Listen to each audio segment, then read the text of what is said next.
예, 잠언 13장 15절 되겠습니다.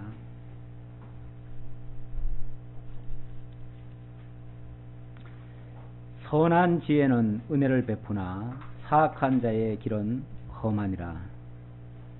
무릇 슬기로운 자는 지식으로 행하거니와 미련한 자는 자기의 미련한 것을 나타내느니라. 악한 사자는 재앙에 빠져도 충성된 사실은 양약이 되느니라. 훈계를 저버리는 자에게는 궁핍과 수욕이 이르거니와 경계를 받는 자는 존영을 받느니라. 아멘. 우선 18절까지 봉독해 드렸습니다. 오후 시간이 다른 행사 때문에 조금 쉬었는데요. 쉬고 나면은 우리가 리듬이 조금 깨어지죠. 그래서 뭘 들었었는지 잘 기억이 안 나실 수도 있는데 10장부터는 나라를 세우시는 여호와입니다. 하나님께서 복을 주시고 그 복준 자에게를 통해서 나라를 세워 가십니다. 나라를 세워 가는데 나라의 주역은 어쨌든 국민과 백성이죠. 국민과 왕이죠, 왕. 그런데 이제 아무래도 백성들은 다수니까 백성들 일일이 다 얘기할 수가 없으니까 그 대표가 되는 왕을 중점적으로 이야기를 합니다. 그래서 왕을 잘 세우면 그 백성을 잘 다스리고 그리고 나라를 견고하게 세워갈 것이고, 왕을 잘못 세우게 되면 나라는 무너질 수밖에 없습니다. 그래서 왕을 세우는 것이 매우 중요한데, 왕을 누구로 세울 것이냐, 어떤 사람이 왕의 제목이 될 것이냐, 10장부터 11장에 보니까 지혜 얻은 자를 세운다고 했습니다. 지혜 얻은 자. 이 지혜는 세상적인 어떤 꾀라든지 어떤 얄팍한 그런 지식을 가지고 있는 사람을 얘기하는 게 아니고 하나님께로부터 지혜를 얻은 자입니다. 다시 말하면 하나님을 알고 하나님이 섭리하시는 그 내용을 아는 그런 사람이 진짜 지혜자죠. 원래 우리가 하나님에 대한 지식이라고 그러면은 하나님의 존재와 하나님이 하시는 것에 대한 그런 것들을 다 파악하는 그것이 온전한 알미입니다. 알미인데 바로 그런 자를 가리켜서 지혜 얻은 자라고 얘기할 수 있습니다. 그 다음 두 번째는 12장부터 13장까지 훈계 듣는 자를 세우신다고 했습니다. 이 훈계도 단순히 사람 말을 듣는 게 아니죠. 저 사람 내 말 잘 듣는다 안 듣는다 이런 차원이 아니고 하나님의 말씀에 귀를 기울이느냐. 우리 인간은요, 한 번 됐다고 그것이 영구적으로 가는 게 아닙니다. 끊임없이 자기를 채찍질하고 붙들어주고 연단하고 이러지 않으면요, 언제 어떻게 변할지 모릅니다. 자기 자신도 몰라요. 그래서 늘 깨어있으라고 그래요. 성경은 늘 깨어있으라고 그러는데, 늘 깨어있는 방법이 뭐냐면 늘 하나님의 말씀을 공급받아야 돼요. 그러니까 우리가 한번 들은 거 가지고 다 알았다, 이거야말로 가장 위험한 얘기예요. 다 알을 수가 없어요. 우리가 다 알 수도 없고 다 된 것도 아니에요. 절대. 주님 앞에 가시는 그날까지는 끝까지 하나님의 말씀에 늘 길을 열어놓고 있어야 돼요. 열어놓고 있어야 되는데 그게 바로 훈계 듣는 자입니다. 그래서 이 왕들 중에도 보면 초기에는 성공을 했다가 말년에 가가지고 아주 비참하게 되는 왕들이 종종 있습니다. 나중에 망하는 이유가 뭐냐면 초기에 잘 했기 때문에 하나님께로부터도 칭찬을 받고 모든 복을 풍성히 누려요. 누리는데 그게 그만 발목을 잡습니다. 이 정도면 된 줄로 착각을 한 거예요. 그래서 다 된 줄 알고 아주 어떻게 보면 좀 교만하게 행동을 하고, 그때부터는 누구 말도 안 듣죠. 자기가 이제 다 된 사람이니까. 그러다 보니까 선지자들 말을 안 듣다가 마지막에 가서는 낭패를 당하죠. 사실 이 말씀을 기록했던 잠언의 이 기록자였던 솔로몬마저도 사실은 그렇습니다. 그래서 솔로몬이 초기에는 매우 성공적인 인물이었는데 말년에 가보면은 좀 안 좋습니다. 그 말년이 안 좋아요. 다윗도 초기에 얼마나 정말 빈틈없는 사람이었잖아요. 그런데 말년에 가보면 몇 가지 실수가 있어요. 그런 실수가 있고, 그래서 사실 우리 신앙이라고 하는 건요, 초기보다도 어떤 면에서 마지막을 장식을 잘해야 돼요. 끝이 좋아야 돼요. 끝이 좋아야지 처음에만 잘하고 나중에는 막 다 됐다고 하면은 그때 가서 꼭 패가망신 당합니다. 그래서 끝까지 훈계 듣는 자를 하나님께서 왕의 제목으로 삼고요. 무엇보다도 세 번째는 여호와 경외하는 자를 세운다고 그랬습니다. 여호와 경외하는 자, 늘 하나님 앞에 서 있는 자. 자기가 다 됐다고 생각하면 자기가 하나님 자리에 올라가 버립니다. 인간은. 그래서 언제나 자신은 보잘것없고 부족하고 연약한 자라는 것을 기억하는 사람, 그런 사람이 하나님을 높이고 하나님을 경외하고 하나님을 섬기는 그런 자리에 설 수 있습니다. 이런 자들을 하나님께서는 왕으로 세우신다라는 얘기인데요. 지난번에 13장 내용, 훈계 듣는 자를 세우신다는 내용이 조금 덜했기 때문에 그래서 좀 더 하는데요. 일단 13장 1절로 14절에서는 훈계 듣는 자와 거만하여 꾸지람을 듣지 않는 자, 잘 듣는 자와 듣지 않는 자, 듣지 않는 자는 거만한 자들입니다. 자기가 다 된 줄로 착각한 사람들입니다. 그런 사람은 안 된다는 거죠. 듣는 자가 왕의 제목이 되고, 그 다음 15절로부터 오늘 말씀에서는 은혜를 베푸는 선한 자와 험악한 길을 가는 악한 자에 대해서 좀 대조적으로 비교를 해서 설명을 합니다. 자, 일단 15절에 보니까 선한 지혜는 은혜를 베푸나 사악한 자의 길은 험하다 그랬습니다. 왕은 선한 지혜와 슬기를 가진 자에게 은혜를 베풀고 지식으로 행해서 하나님의 충성된 사신처럼 된다고 했습니다. 17절에도 보면 악한 사자는 재앙에 빠져도 충성된 사신은 양약이 되느니라. 이 왕의 제목이라는 것이요, 왕이 단순히 그냥 백성 다스린다 이런 차원이 아니고요, 잘했을 때는 아주 충성된 사신처럼, 하나님의 사신처럼 그들에게 상을 베풀고 그들을 높여주고 아주 존귀와 영광 가운데 들게도 하지만, 만약에 그들이 악행을 했을 때는 그들에게 악한 사자가 돼가지고 아주 무섭게 그들을 진노하고 징책하는 그런 무서운 사람으로 돌변합니다. 그러니까 왕 자체가 악하고 선하다기보다는 그 하나님 앞에 바로 서 있지 않을 때 본인이 그렇게 될 수도 있고요. 또 아니면은 백성들에 의해서 좋은 사신도 될 수 있고 악한 사신도 될 수 있습니다. 그러니까 만약에 백성들이 막 포악하게 이렇게 한다 그러면은 어느 순간 그 왕은 악한 사신으로 바뀌죠. 바뀌어가지고 백성들을 막 엄청나게 그 무서운 데 집어넣기도 하고 그러잖아요. 공권력을 행사해가지고 막 백성들을 그렇게 무섭게 다스릴 수도 있죠. 그러니까 좋은 사신도 될 수 있고 악한 사신도 될 수 있는데, 근본적으로는 물론 좋은 사신이 돼야죠. 좋은 사신이 돼야 되고, 좋은 사신이 되기 위해서는 하나님의 훈계 속에 늘 있어야 되죠. 그래야 그가 좋은 사신으로서 정말 좋은 훌륭한 그런 왕이 되어집니다. 18절에 보니까 훈계를 저버리는 자에게는 궁핍과 수욕이 이르거니와 경계를 받는 자는 존영을 받느니라. 훈계를 저버린다는 말은 하나님의 말씀에 귀를 기울이지 않았을 때, 그때는 수욕이 따라온다는 거예요.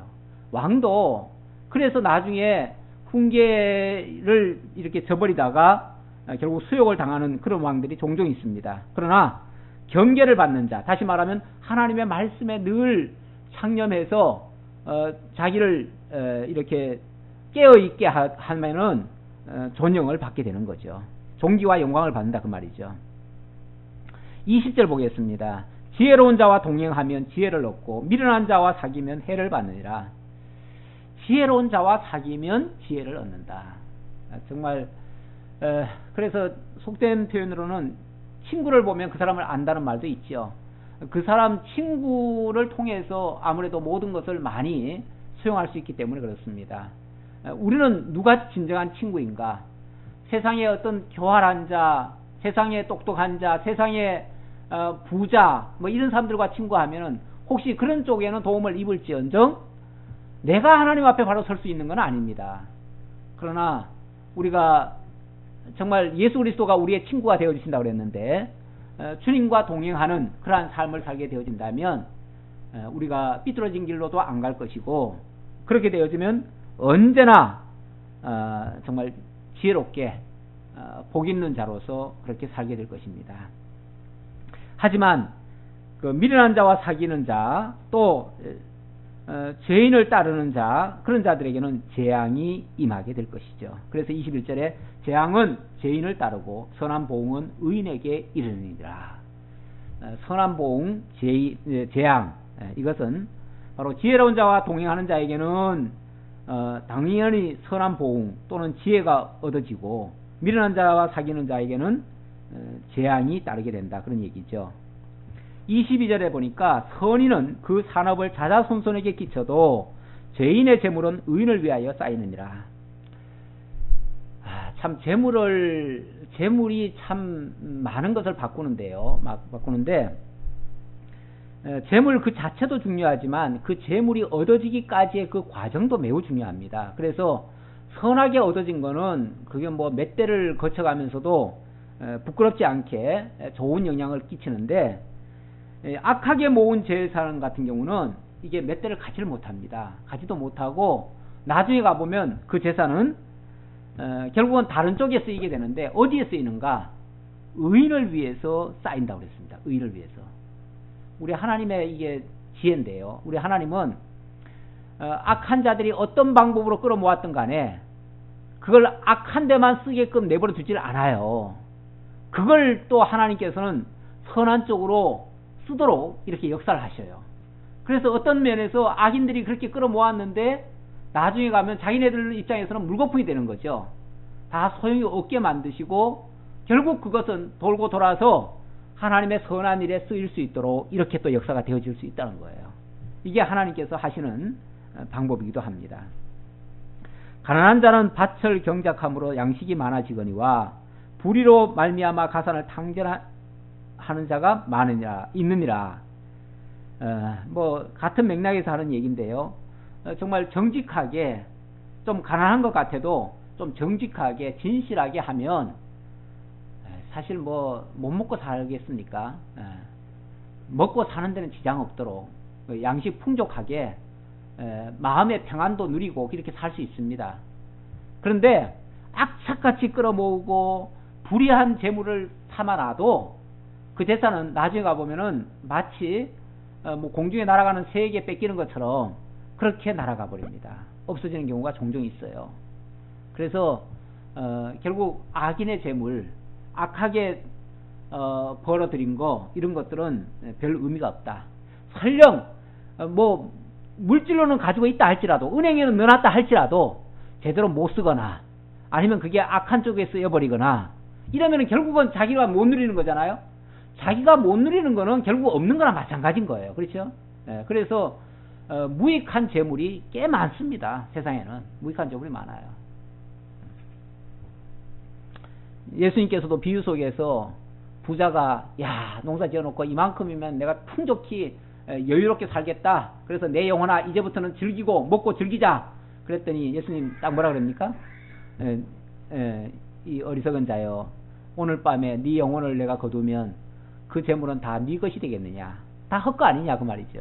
이런 식으로 하나님께서는 악인들의 것을 헛것으로 만드시는 이런 역사를 하십니다. 매를 아끼는 자는 그의 자식을 미워함이라. 자식을 사랑하는 자는 근실이 징계하느니라. 이 말 때문에 또 몇 때려야 된다고 얘기하면 조금 그렇죠. 그런데 물론 이 말씀은 그 어떤 말하게 되는 어떤 배경, 역사적 배경이라는 게 사실은 있는데 여기에 배경으로 본다면 이 솔로몬의 그 왕위와 부귀는 정직하게 이루어졌기 때문에 그거는 대대자자손손 이어져 가는데 이 악인의 그 재물, 여기는 대비적으로 사실은 아도니아가 소개될 수 있습니다. 아도니아가 소개될 수 있는데, 아도니아는 불의의 재물을 끌어모으고 그걸 이용해 가지고 자기가 왕이 되겠다고 그렇게 했습니다. 그러다가 결국은 죽임을 당했는데 왜 그가 그런 엉터리 같은 그런 생각을 했으며 그런 바보 같은 짓을 했을까? 그 아도니아에 대해서는요, 그 다윗이 그런 말을 합니다. 일평생에 섭섭한 말도 한마디 안 했대요. 그가 자라는 동안에 그 왕자 아도니아한테는 섭섭한 말도 하나 안 했대요. 초다른 고사하고 좀 야단도 한번 안 쳤다는 거예요. 끔찍히 사랑했다는 거죠. 바꿔 말하면. 그렇죠? 인간적으로 너무 사랑했어요. 부모로 맹목적인 사랑이에요. 너무 사랑한 나머지 못된 짓을 해도 내버려두고 무슨 짓을 해도 그냥 내버려둔 거예요. 한 번도 초달을 안 했어요. 근데 그게 결국은 그를 사랑한 게 아니고, 사랑해서 물론 초달 안 했지만, 그러나 결과적으로는 그를 사랑한 게 아니고 그를 미워한 결과가 돼버렸다. 왜? 그럼 망했으니까. 그렇죠? 그러니까 이 아도니아는요, 나중에 솔로몬 앞에 와가지고도 왕위는 원래 내 것이었는데 왜 당신이 가져가고 뭐 이런 식으로 얘기하잖아요. 이게 그냥 착각을 해도 보통 착각한 게 아니죠. 쉽게 말하면 자기 분수를 넘어서는 거예요. 왜 그런 형세까지 갔느냐? 한 번도 초달을 한 적이 없어가지고요. 그 사람이 자기가 마치 왕이 된 것처럼 착각을 한 거예요. 자기 위에 사람이 없어요. 아버지도 자기 말이면 껍벅 죽고 어머니도 자기 말이면 껍벅 죽어요. 그러니 자기 마음대로 가가지고 왕 세웠어도 아무 탈 없는 줄 알았어요. 그게 결국은 자기를 죽인 거 아니에요. 그렇죠? 결국은 그 어머니 아버지가 그를 사랑해가지고 초달 한 번 안 한 게 그를 위한 게 아니었다 그 말이죠. 위한 게 아니었다. 결국 그를 죽인 하나의 이유가 돼버렸다. 진짜 사랑한다면요, 잘못을 일깨워줘야 됩니다. 진짜 사랑한다면 따끔한 어떤 거가 있어야 돼요. 있어야 돼요. 뭐 그렇다고 해가지고 꼭 매를 들으라는 얘기는 아니고요. 매화 같은, 원래 말로 꾸짖어도 그게 매화 같잖아요. 눈물이 쑥 빠지잖아요. 사실은 어떨 때 차라리 한 대 맞는 거는 시원해요. 그렇죠? 부모한테 잘못해놓고 매 한 대 맞는 거는요, 그거 괜찮아요. 그건 아픈 게 아니에요. 그래서 옛날에는 보면은 부모님이 매를 때리면은 아들이 울잖아요.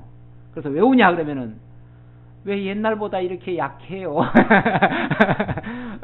아버지도 이제 늙으셨나 봐요. 이제 날 때리는 게 너무 약하다고. 그래서 불쌍해가지고 아버지가, 그래서 운대잖아요.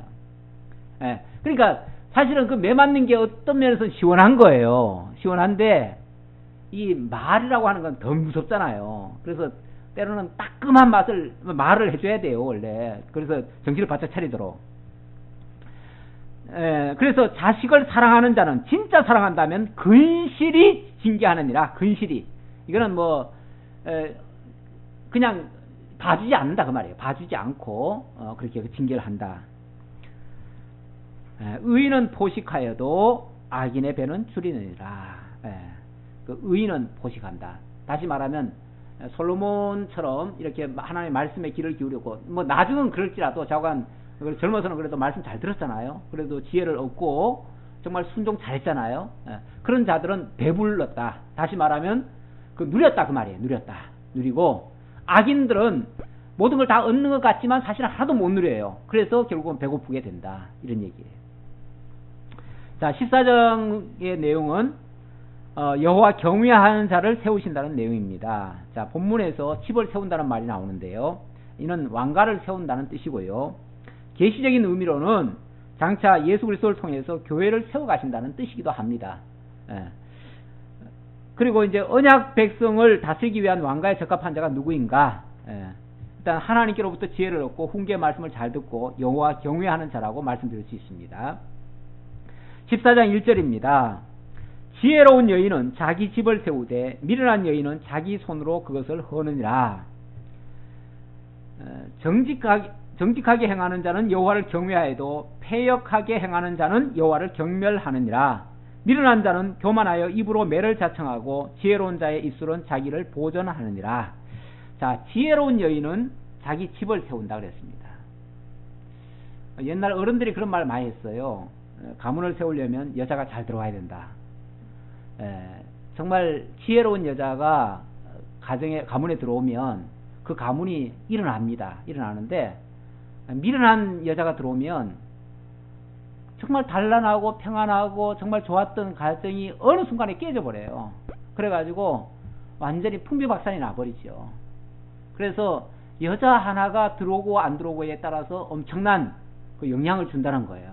그래서 여자의 그 중요성을, 여자의 위치를 얘기를 하는 거죠. 원래 여자 평안할 안자가 이렇게 집변에다가 밑에 이걸 해놨죠. 그러니까 갑변에다가 여자가 들어있죠. 그러니까 집안에 여자가 있으면 평안하다. 그 얘기예요. 그러니까 집안이 정말 평안하고 바르게 세워지는 것은 그 여자가 어떻게 하느냐에 달려있다. 그런 뜻이기도 해요. 지금 본문에도 지혜로운 여인은 자기 집을 세운다. 그러나 미련한 여인은 자기 손으로 그것을 한다. 그동안 세워놓은 집도요, 여자 하나 들어와가지고 집을 다 헐어버리는 수도 있다는 얘기예요. 자기 손으로 다 헐어버릴 수도 있다는 거예요. 그래서 성경에는요, 이 훌륭한 왕을 소개할 때 반드시 그 어머니도 같이 소개를 합니다. 어머니를 소개해요. 그 말은 무슨 뜻이냐면은 그 어머니가 그 자식에게 또는 그 아내가 그 남편에게 어떻게 영향을 주었느냐에 따라서 선왕이 될 수도 있고 악왕이 될 수도 있다는 그런 뜻이에요. 그래서 그 여자를 꼭 소개를 하는데 지금 이 본문에도 바로 그런 걸 배경으로 하고 있습니다.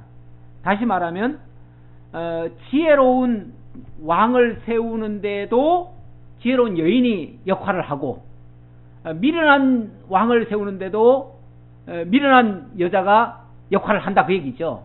결국 그 어머니가 그런 영향을 준다 그런 얘기예요. 물론 뭐 본문은 솔로몬을 중심으로 해서 얘기를 했으니까 만약에 솔로몬이 지혜자라면은 솔로몬의 어머니 밧세바가 그 역할을 했다고도 볼 수 있죠. 어떻게 밧세바가 그런 역할을 했는가? 무엇보다도 밧세바는 솔로몬을 처음 낳을 때부터 하나님께로부터 약속을 받은 사람입니다. 그렇죠? 지혜라고 해가지고 자꾸 세상적인 지혜로 생각하지 마세요. 하나님의 뜻을 아는 게 지혜 중에 최고의 지혜 아닙니까? 지금 솔로몬의 어머니 밧세바는요, 하나님의 약속을 받은 사람이에요. 사실 그 솔로몬의 형도 있었어요. 형도 있었는데 형은 죽었잖아요. 낳고 얼마 후에 죽었잖아요. 근데 하나님께서 그 아이는 다윗의 그 죄 값으로 사실 죽게 했어요. 그래 놓고 다음에 날 아들은 왕이 될 것이라고 약속을 했어요. 그리고 그 아들은 하나님의 사랑을 입은 자, 바로 여디디아라고 하는 그 이름까지 지어줬어요. 이걸 밧세바가 너무나 잘 알잖아요.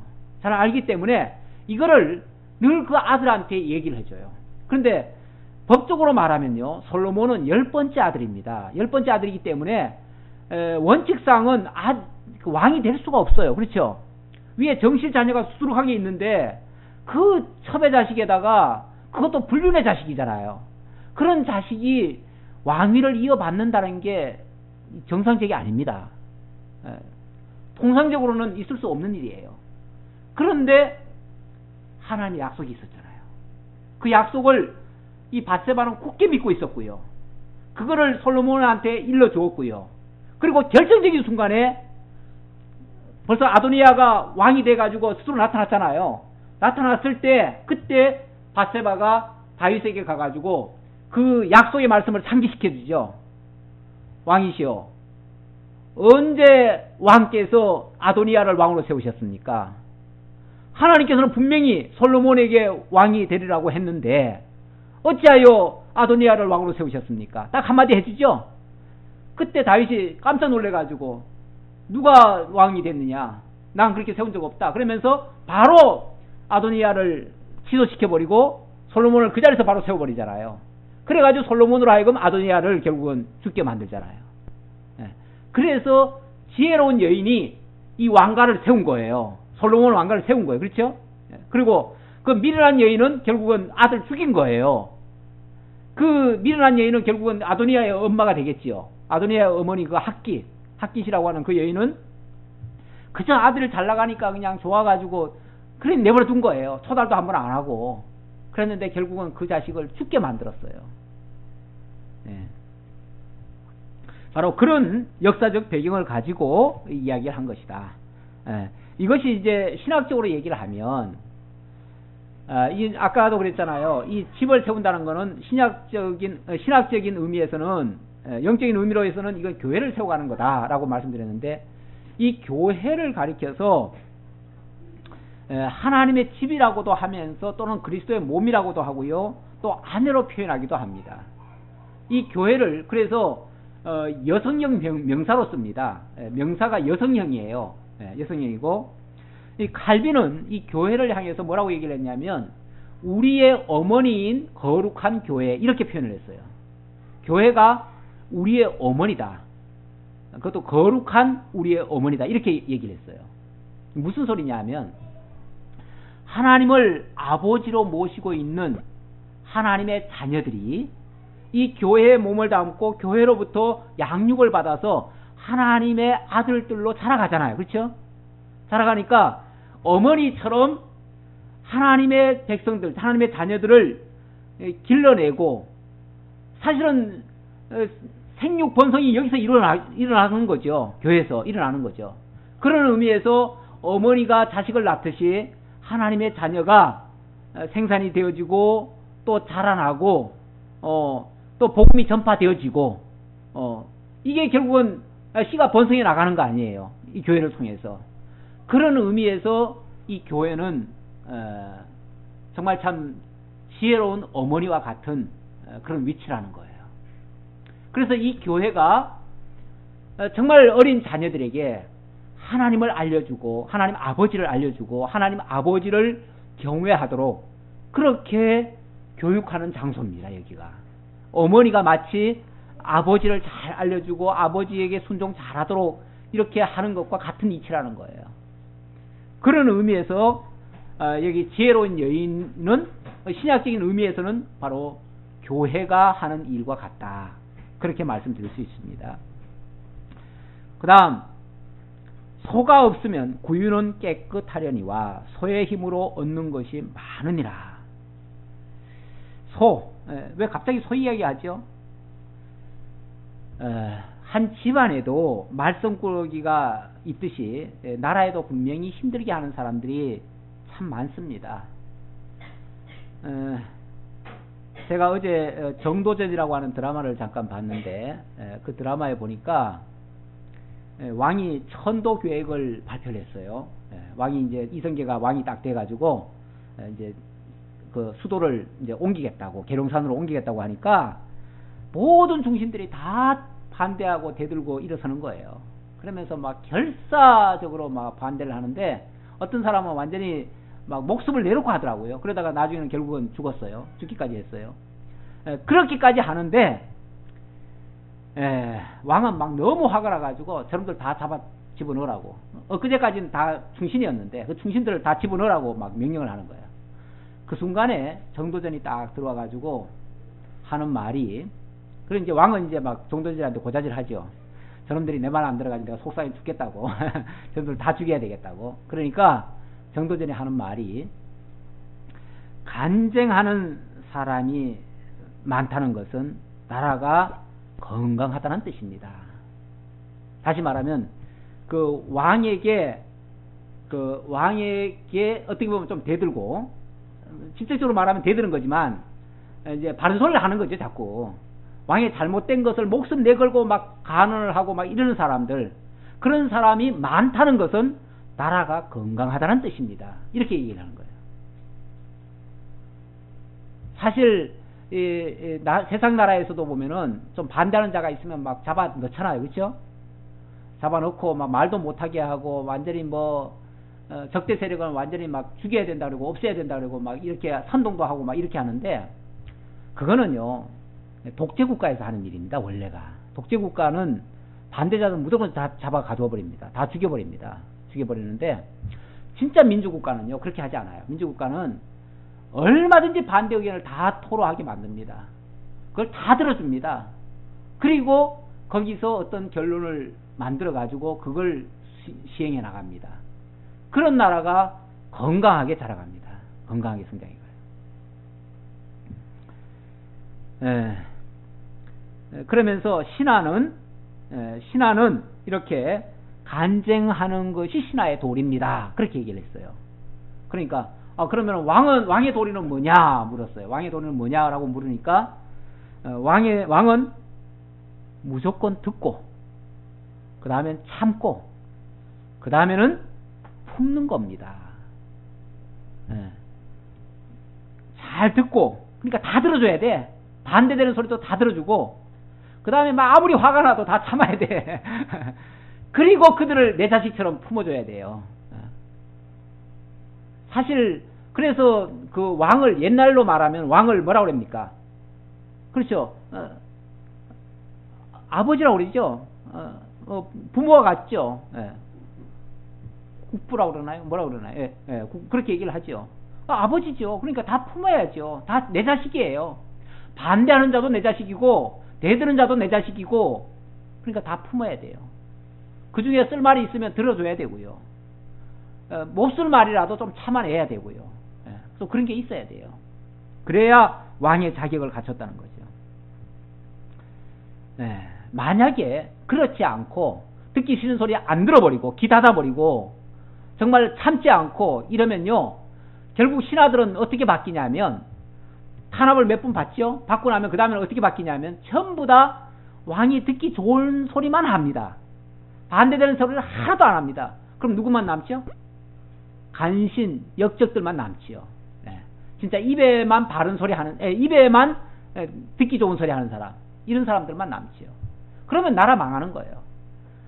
정말 그 자기 칭찬하는 소리, 왕이요 대단합니다. 심지어는 왕이 방귀 뀌어도 참 구수합니다. 그리고 그런 사람들만 남지요. 그런 사람들만 남아버리면은 이제 정말 석가래 썩는 줄 모르고 왕국 무너지는 줄 모르고 그냥 웃다가 망하죠. 그거는 결국은 망하는 길입니다. 자, 소 얘기하다가 제가 그 얘기를 했는데, 소가 어떻게 보면은 좀 귀찮은 존재죠. 그렇죠? 제가 어릴 적에 소를 키웠는데, 소가 제 담당이에요. 그러니까 매일 학교 갔다 오면 제일 먼저 하는 일이 뭐냐면 소풀 베러 가야 돼요. 그래서 소풀 배 가지고는 또 소죽 끓여 가지고 소 먹여야 돼요. 그러면은 어쨌든 귀찮아요. 뭐 내 마음대로 놀러 가기도 쉽지 않고 거기 완전히 매이는 거죠. 그러니까 저놈 없었으면 좋겠다. 어떨 때는 그런 생각을 할 때도 있었어요. 저거 팔아버려야지. 그런 생각을 할 때도 있었는데, 근데 그게 또 집안의 효자 아니에요. 그렇죠? 알고 보면은 10명의 식구보다도 오히려 더 나은 일을 할 수가 있어요. 보면은 그 논밭, 그 힘든 거 다 갈아주죠. 여름에 씨 나르고 뭐 나르고 다 그것이 다 하죠. 가을에 수확하면 그게 또 다 날라다 주죠. 물론 겨울에 소주 끓이는 건 조금 귀찮지만, 귀찮은 게 있는 반면에 유익한 게 사실은 많은 거죠. 다시 말하면 나라에도 귀찮게 하고 반대하고 그냥 속썩이는 그런 인간들 많아요. 그런데 그런 인간들이 사실은 유익한 인간들이 많아요. 또 그렇죠? 바른 소리 하는 인간들이 많잖아요. 그런데 그런 사람들 소리 들으면은 해롭지 않아요. 그거 물론 다 무조건 다 옳은 건 아니죠. 그들 중에서도 물론 선별해야 되겠지만, 그 중에서 옳은 것만 취한다면 거기서 쓸 말이 더 많아요. 그러니까 나를 반대한다고 해가지고 반대자가 아니에요. 그리고 나를 위한다고 해가지고 다 내 편이 아니에요. 무조건 옳습니다 하는 사람은요, 결국 날 망치는 사람이에요. 망치는 사람일 수 있고, 때때로 나와 반대되는 의견을 얘기하더라도 그 사람 말이 옳을 수가 있는 거예요. 그 사람이 나를 살리는 수가 있어요. 그 최소한 왕은 그걸 다 들어줄 줄 알아야 돼요. 왕은 어떤 면에서 일반 보통 소시민보다도 마음이 더 넓어야 돼요. 그렇잖아요. 모든 걸 다 상대해야 되니까. 우리 이번에도 선거했지만 선거가 보면은 얼마나 지역적으로 뭐 차별이 많습니까? 그렇죠? 어느 도시 가면 완전히 적대적이잖아요. 그렇죠? 적대적인데 두고 보자. 내가 되기만 하면은 저쪽을 완전히 죽여버려야지. 만약에 이런 생각을 하면 뭐가 되겠어요? 당장은 그쪽을 탄압하고 그쪽을 죽일 것 같지만 나중에 가보면 자기가 죽습니다. 자기가 죽어요. 그러니까 그거는 백해무익한 생각이고 잘못된 생각이에요. 소가 좀 귀찮고 좀 불편해 보이고 비용 좀 많이 들어가 보여도 잘만 사용하면 유익이 100배는 더 많습니다. 100배는 더 많아요. 그거를 잘 활용할 줄 아는 사람이 왕이에요. 그러니까 왕은 대적을 대척하는 사람이 아니고 대적까지도, 심지어는 원수까지도 활용하는 사람이에요. 활용하는 사람. 그렇죠? 성경에도 보면은 뭐 성전을 짓는데도 그 이방 나라 왕까지 이용을 하잖아요. 솔로몬이 그렇게 했잖아요. 솔로몬 성전 지을 때요. 히람 왕까지 다 이용을 했어요. 주변 나라들한테 다 그거 보조받아가지고 다 했어요. 도움 받아가지고. 그렇게 하는 게 현명한 겁니다. 사실 나라도 그래요. 나라 다스릴 때도 우리나라하고 북한하고 좀 사이가 안 좋은데 맨날 으르렁거리는 건 옳은 정책이 아니에요. 사실은 북한도 이용할 줄 알아야 돼요. 북한 것도 북한 자원도 좀 이용하고 북한 어떤 뭐도 이용할 줄 알면서 우리 실속 차리면서 북한한테도 마음 편안하게 해주고 이렇게 하면은 그게 사실은 더 좋은 거예요. 무조건 적대가 좋은 것만은 아닙니다. 적대하면 그 피해는 나중에 가보면요 우리한테 다 돌아옵니다. 막말로 전쟁 나면 누구 손해입니까? 당장 우리 손해예요. 신실한 증인은 거짓말을 아니하여도 거짓 증인은 거짓말을 뱉느니라. 거만한 자는 지혜를 구하여도 얻지 못하거니와 명철한 자는 지식 얻기가 쉬우니라. 신실한 증인. 그래서 이 왕은 항상 곁에 신실한 증인이 필요해요. 다시 말하면 그 간증하는 사람이 필요하지 아부하는 사람은 필요 없습니다. 사실은. 그 아부하는 사람은 왕에게 거짓말도 하고 왕의 비유 맞추느라고 온갖 소리를 다 하는 거예요. 다 하지만 그거는 백해무익한 거예요. 그건 들으면 들을수록 오히려 해로운 거예요. 그러나 신실한 증인은 정말 그런 사람들의 말은 늘 곁에서 들어야 돼요. 좀 쓴소리라도 들어야 돼요. 그래서 다윗이 그 나단 선자를 곁에 뒀잖아요. 그런데 나단은 어떤 사람이었습니까? 다윗이 잘못했을 때 당신이 그 사람이라 이러면서 막 당신은 죽을 사람이라고 하나님 앞에 막 죽어 마땅한 사람이라고까지 얘기하는 사람이에요. 이런 사람이 진짜 신실한 증인입니다. 이런 증인을 곁에 둘 줄 아는 왕이 진짜 왕입니다. 진짜 왕 제목입니다. 그렇지 않고 자기한테 조금만 섭섭하게 한다고 그냥 보복하고 죽여버리고 잡아 가둬버리고 뭐 벽화 하나 그랬다고 그냥 징역 1년 때린 경우도 있더라고요. 그런 거는 정말 보복 정치죠. 그 보복 정치 하면 안 됩니다.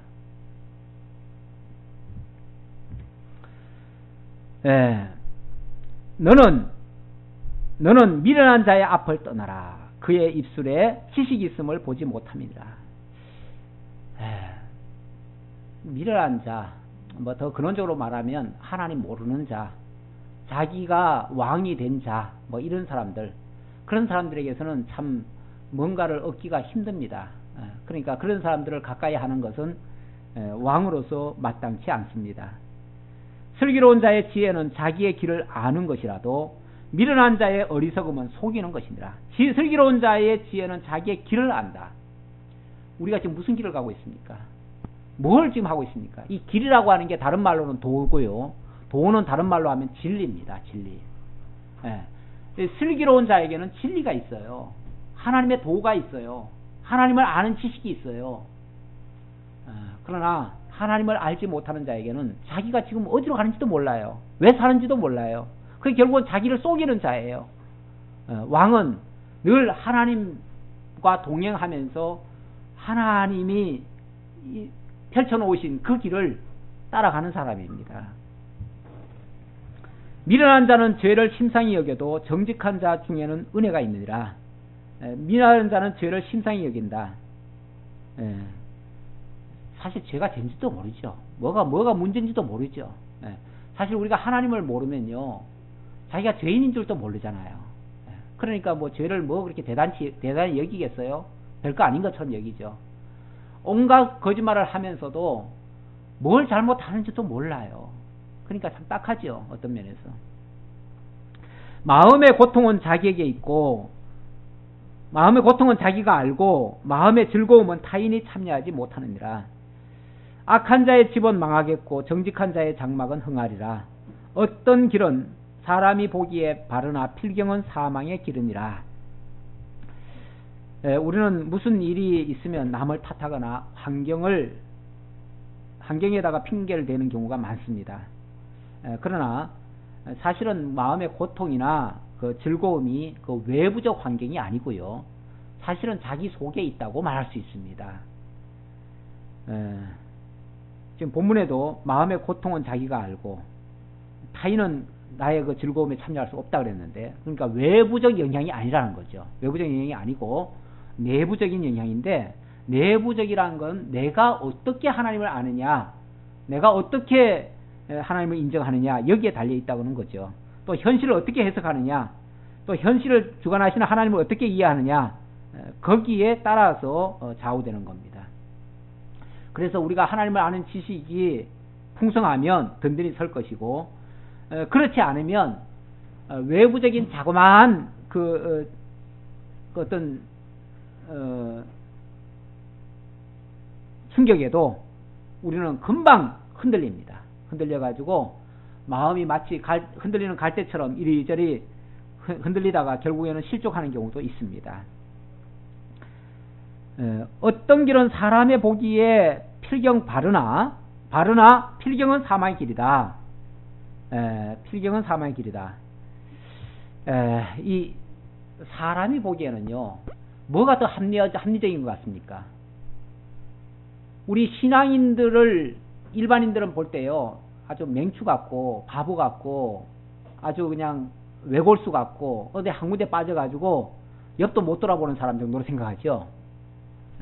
그러니까 그 사람들의 기준은요, 자기네들의 그 이성적인 기준, 철학적인 기준, 세상적인 기준, 그게 자기네들의 그게 올바른 길이라고 생각을 합니다. 그러다 보니까 거기에 부합되지 않는 우리들의 신앙의 길은 바보 같아 보여요.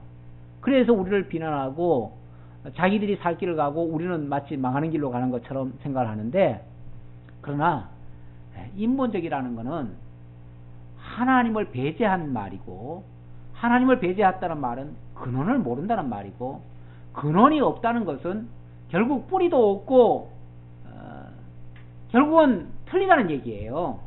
그렇잖아요. 뿌리가 없는 거는 그거는 뭐 가상이죠. 가상. 뿌리가 없는데 위에 세워져 있다? 이건 가상이죠. 허상이죠. 허상. 그러다 보니까 그 길은 자기네들은 살 길인 줄 알고 가지만 결국 그건 죽음의 길이다 그 말이죠. 그러니까 하나님을 알지 못한 채 일어나는 모든 것들은 다 멸망의 길로 갈 수밖에 없습니다. 웃을 때에도 마음에 슬픔이 있고 즐거움의 끝에도 근심이 있느니라. 마음이 굽은 자는 자기의 행위로 보응이 가득하겠고 선한 사람도 자기의 행위로 그러하리라. 결국 웃을 때도 마음에 슬픔이 있다, 즐거움의 끝에도 근심이 있다, 이런 것들은 근원이 잘못됐을 때 나타나는 현상들입니다. 그러니까 우리의 중심, 아까 그 마음의 고통은 자기가 알고 마음의 즐거움은 타인이 참여하지 못한다고 했는데, 우리 근원적인 문제가 해결되지 않고 또 바른 지식이 있지 아니하면 외부적인 거 가지고는 안 된다는 거예요. 그런 거 가지고는 우리가 바르게 세워지지 않는다는 얘기입니다. 이 솔로몬 같은 경우는 하나님께로부터 지혜를 받아가지고 하나님의 또 언약을 알기 때문에 그래서 중심이 딱 잡힌 사람입니다. 그래서 어떠한 경우에도 영향을 받지 않습니다. 흔들리지 않습니다. 그래서 왕가를 세워가기에 아주 적합합니다. 그런데 아도니아 같은 사람은, 이 사람은 하나님을 첫째 알지 못해요. 하나님을 알지 못하고 하나님 뜻도 알지 못해요. 그러다 보니까 자기 생각대로 왕위에 오르기는 했지만 그게 결국은 하나님의 뜻을 거스르는 행동이 돼가지고 자기 길이 죽음의 길이 돼버렸어요. 자기는 그 길이 살 길인 줄 알았는데 그 길은 필경 망하는 길이었어요. 결국 그에게는 그 미련한 어머니가 결국 코치를 잘못한 모습이고, 그렇게 해서 정말 왕가는 하나님이 세워가시는데 하나님이 지혜를 가지고 순종하게 해서 또 하나님을 알고 경외하도록 만들어서 이렇게 세워가신다라고 하는 그러한 말씀이 되겠습니다. 기도하겠습니다. 아버지 하나님 감사합니다. 하나님의 사람, 하나님의 나라에 필요한 합당한 제목을 하나님께서 친히 길러가시고 양육해 가시는 줄 저희들 믿습니다. 그러기에 구약시대에 왕을 하나님이 세워가신 것처럼 오늘날 신약시대에 우리 교회를 세워가는데도 우리들에게 정말 하나님께서 위로부터 지혜를 주시고 또 하나님을 깨닫는 그러한 중심에서 하나님을 바르게 깨닫고 이해하고 하나님을 섬기고 하나님의 말씀 앞에 순종하고 경외하는 그러한 자세로서 정말 왕같은 하나님의 나라의 백성이 되고 또 제사장이 되는 그러한 우리 모든 성도들 다 될 수 있도록 함께 해주옵소서. 하나님의 교회에 꼭 필요한 일꾼들로 다 삼아 주시옵소서. 예수님의 이름으로 기도하옵나이다. 아멘.